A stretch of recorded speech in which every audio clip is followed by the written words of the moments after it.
Hey, so chapter 1 is entitled Environment, Sustainability, and Science. I'm going to give you a brief overview and kind of my feelings, my take on it.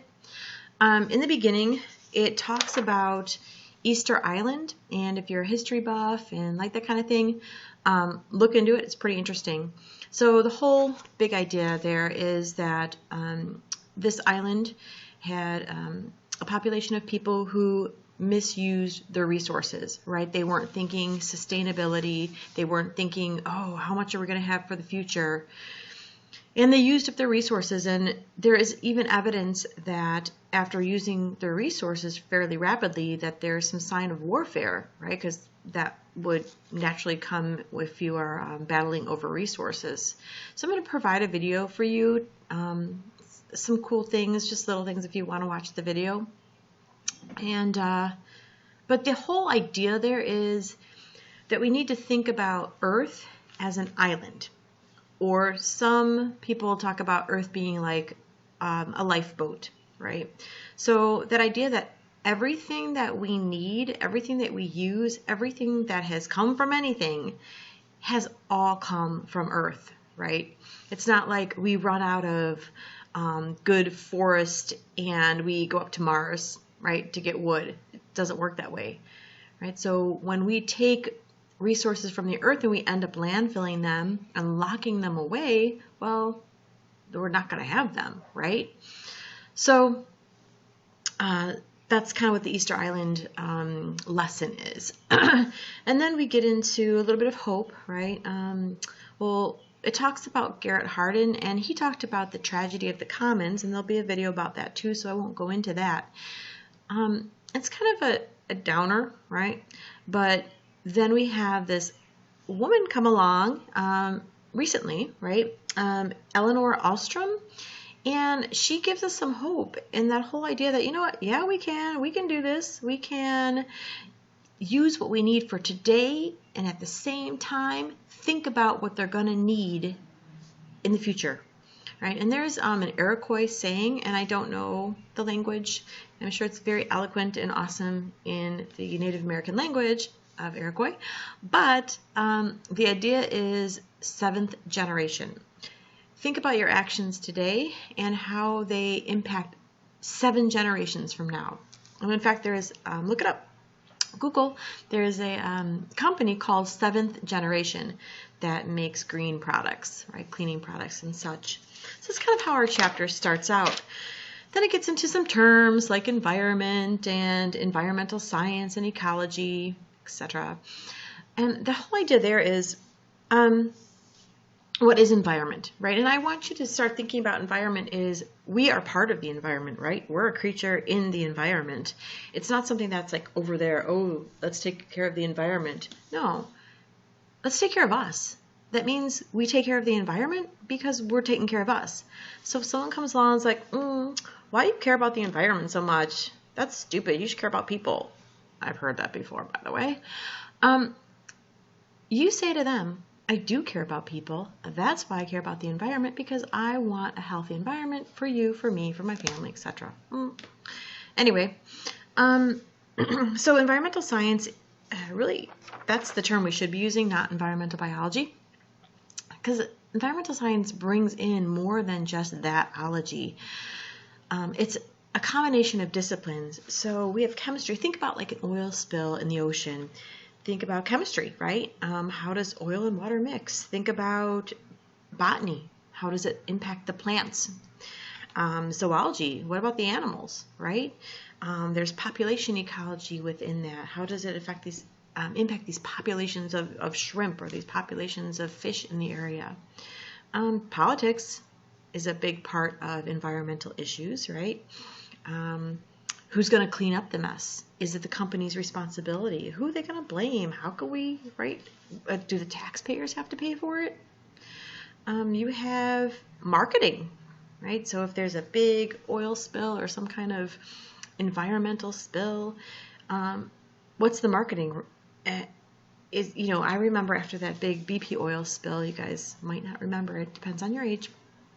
but there was a lot of marketing around, come back to Florida, it's fine, our shrimp are tasty, right? There's no more oil here. So there's a lot of marketing.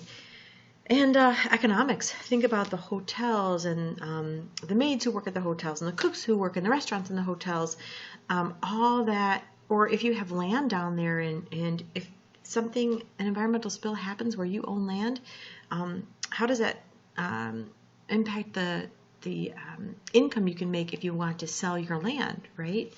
So it just impacts so much. So environmental science really brings in a whole bunch of disciplines.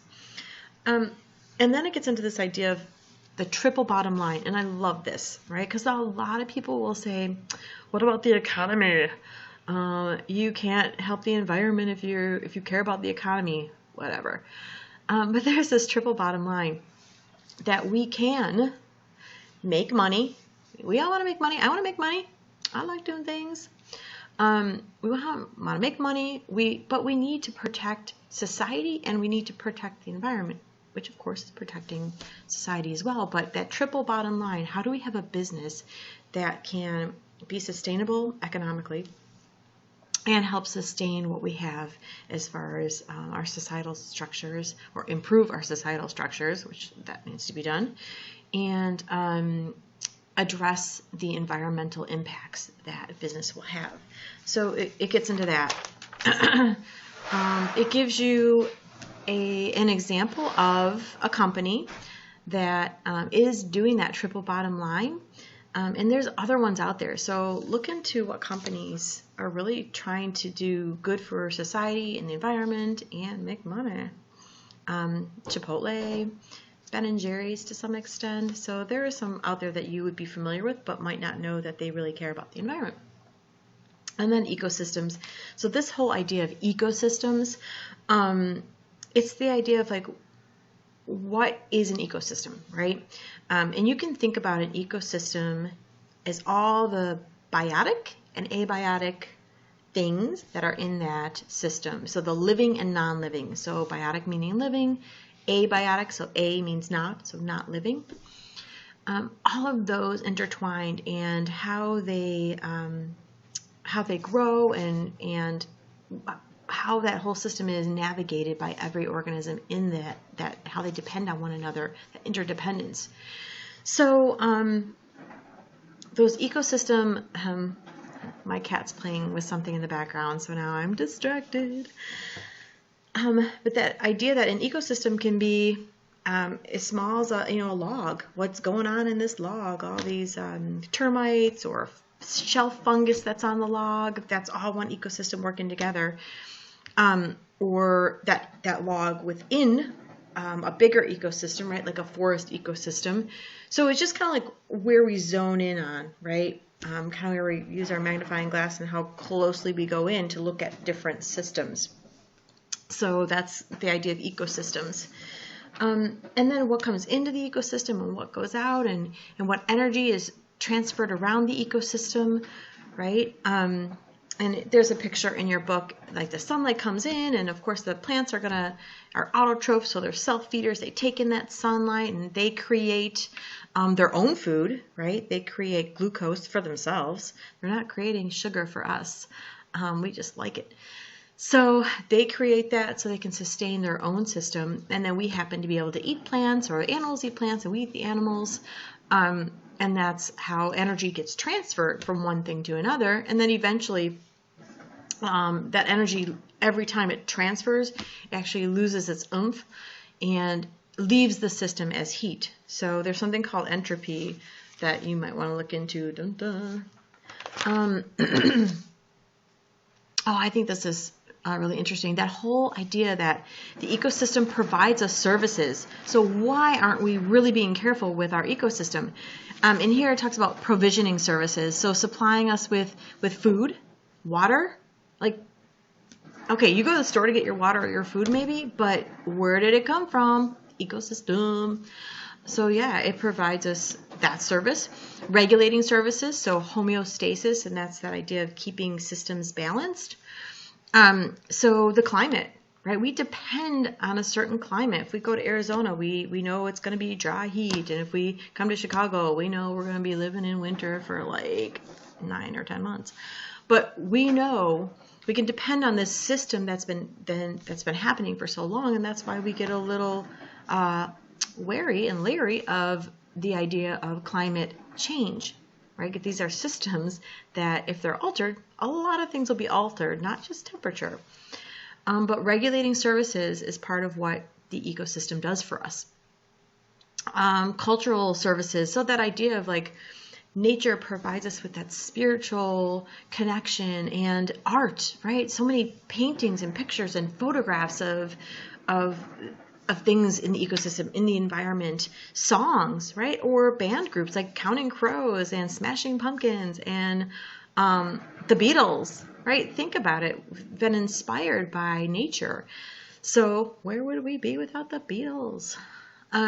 Supporting services, and that one goes into the different cycles, the nutrient cycles and the soil formation, right? How nutrient cycles, meaning like how carbon is cycled throughout the system, and phosphorus and nitrogen. These are all systems that have been going on for a very long time, that we as humans have kind of inserted ourselves in, for better or worse. And we'll talk about that within these chapters. So something else that I usually mention in my class is, the idea is we are all connected, right? All living things have that basic DNA, adenosine, adenine, thymine, cytosine. I can't think of it right now because I'm trying to make a fast video. So, but right, what our DNA is made up of, and that idea that our living systems, all living systems, are primarily made up of chonps, or chhhh. CHONPS.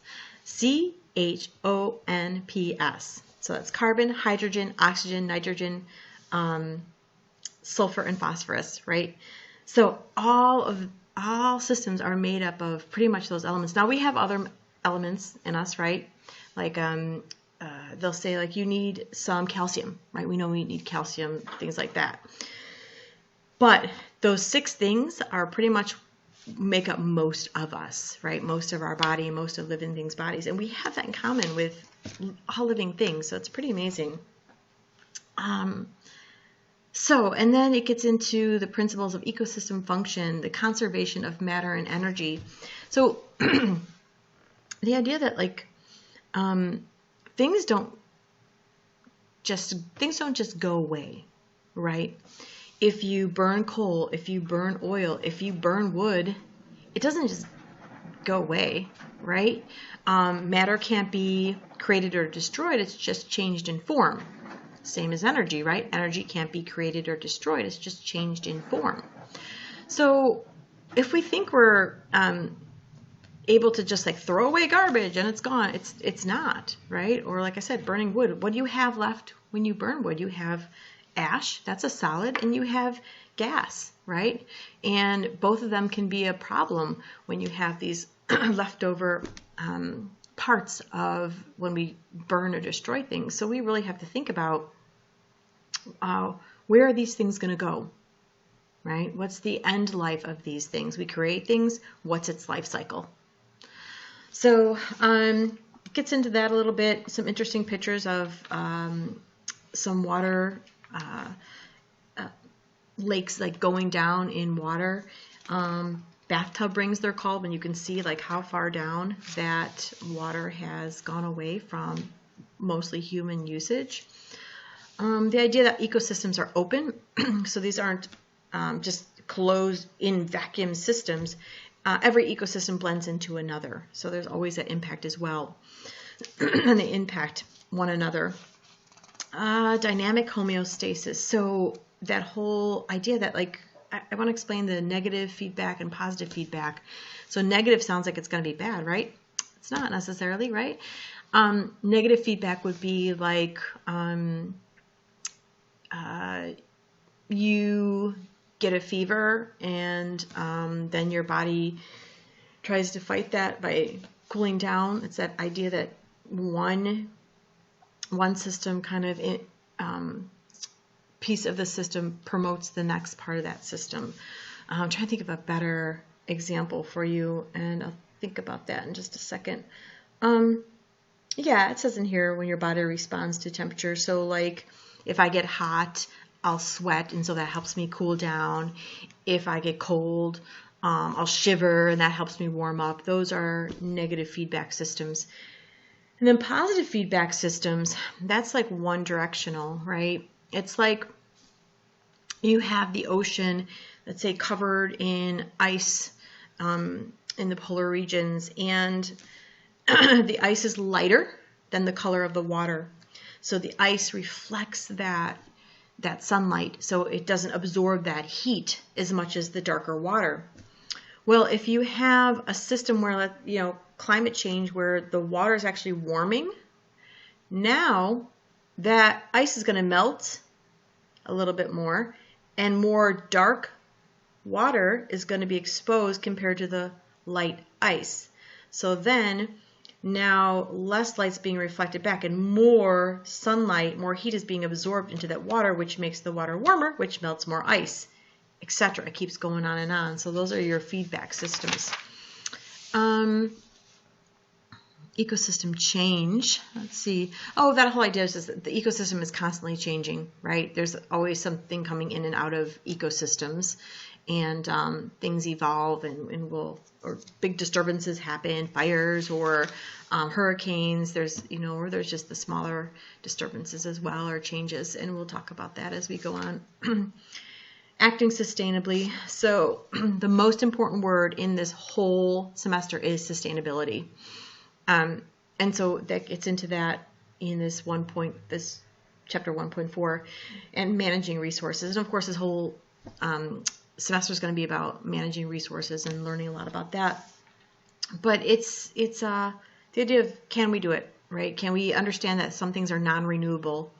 That categorization of renewable things and non-renewable, annually renewable like crops, rapidly renewable like bamboo, non-renewable like your fossil fuels, right? It takes so many millions of years to create them. We consider them non-renewable.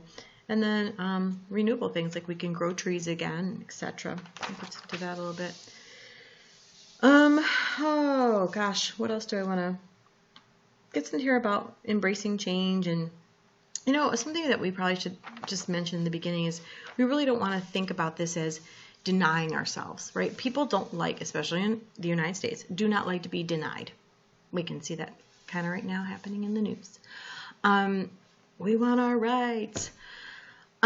But it's the truth. Like if you present to somebody, well, you're going to have to use less of this and use less of this and use less of this, they're going to be like, no, I don't, forget you.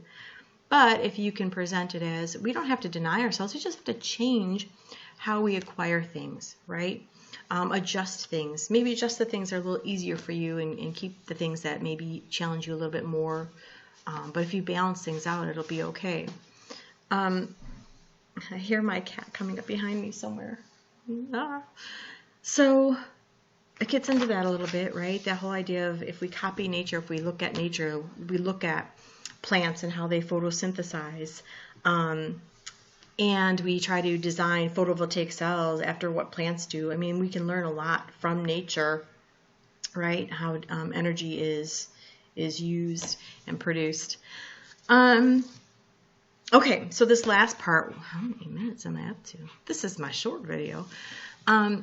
This last part is about the scientific method. So I want you to think of the scientific method not as something linear. And I feel like we learned that as kids, like it's just this linear thing. You have a question, you create a hypothesis, you do the experiment, yada, yada. And it's really not linear. There's oftentimes scientists will go back and reframe the question before they're done with the whole thing, or they have to often go back if their hypothesis is not proven. She's very distracting, but she's cute. So she's actually just hungry. She doesn't love me. She just wants food. I'm out of soft food, whatever. So yeah, so you can see in your I believe it's 1.5. I'm looking at version, the second edition. My third edition I loaned to a student, and I don't know if I got that one back or it's somewhere in this garage or house. But they're very similar.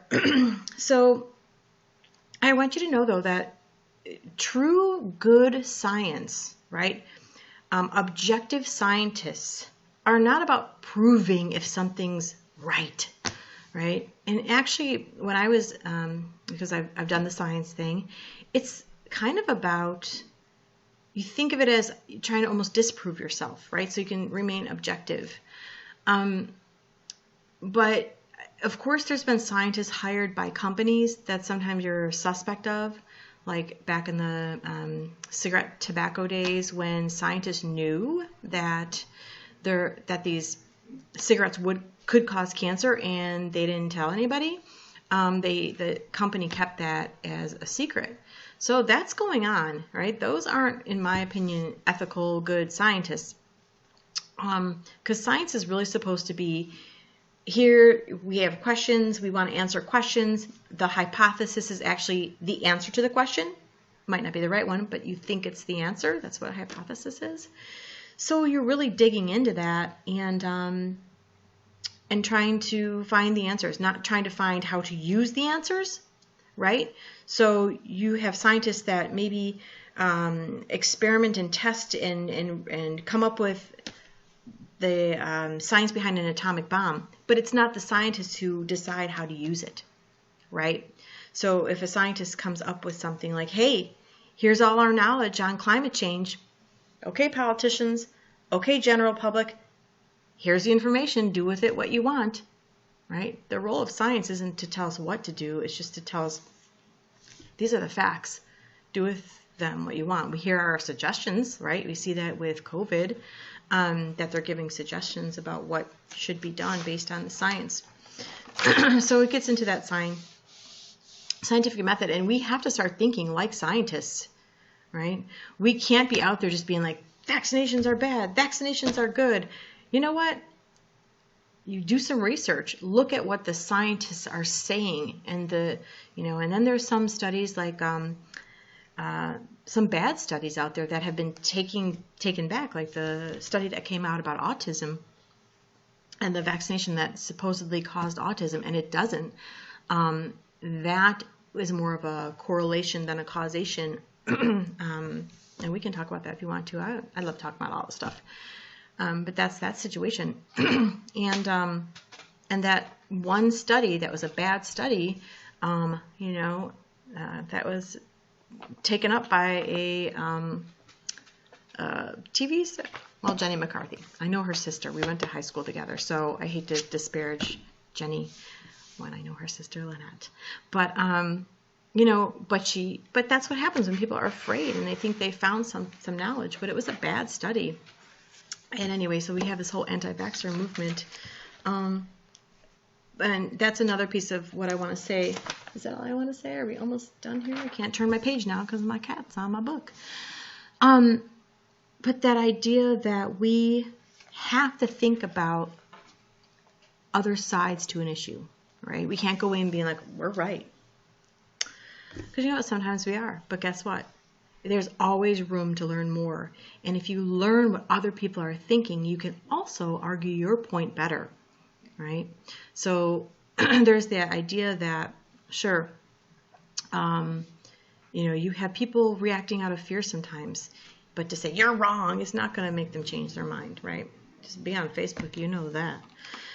So, so it gets into that, there we go, I'm trying to turn my page here, that scientific method. Okay, I think I'm going to stop there. That's pretty much chapter 1, but I'll put some videos up if you want to watch those. Be my guest. But definitely watch the Tragedy of the Commons. Watch the ones for your discussion question. And then just absorb all this because I'm going to ask you to journal something about this whole first week.